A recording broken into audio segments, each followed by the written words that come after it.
राजा नोंथांमोन बेखायनो जों बिनिफ्राय गासै बेफोरनिफ्राय जोङो दिनै उदां जानो लुबैदों।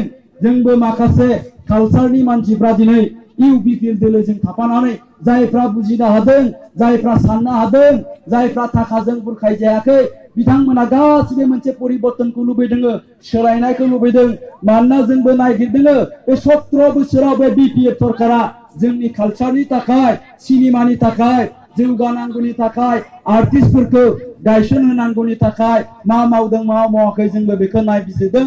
दिनै नुना मोनबाय बे 17 बोसोराव सिनेमा एन्ड कालचार डिपार्टमेन्ट थासेयावबो बिथांमोना जेबो खामानि मावाखिसै।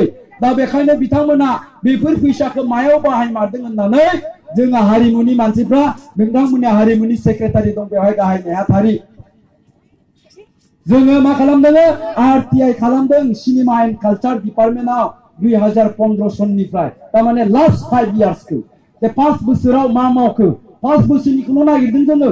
17 बोसोरनि नागिरबाथ' जों बहुत माबा माबि मोनगोन। दा बे 5 बोसोरनि गेजेराव मा खालामखो बिथांमोना, सिनेमा एन्ड कालचारनि फैसाखौ बहा बाहायखो बेखौ आरटिआइ खालामनानै नायबाय। जोङो नुबाय 100% दाबो जोङो गासै रिपर्टखौ मोनजोबाखै।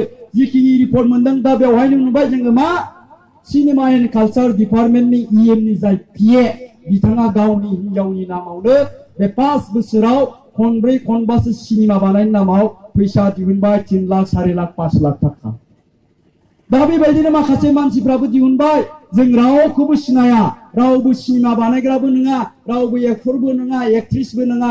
बिसोरनि जितु सार्टिफिकेट, रेजिस्ट्रेशन सार्टिफिकेट, बे माबानि फिल्म प्रडाक्शननि जितु सार्टिफिकेट जालि गोजा, डुप्लिकेट गोजा, मोनसेनिफ्रायनो कपि खालामनाय, नामाल' बेलेग बेलेग। मानसिफोरखौबो जों रावखौबो सिनायनो हाया। दा बेबायदिनो ओरैबायदि दुखु नांथावै बै जों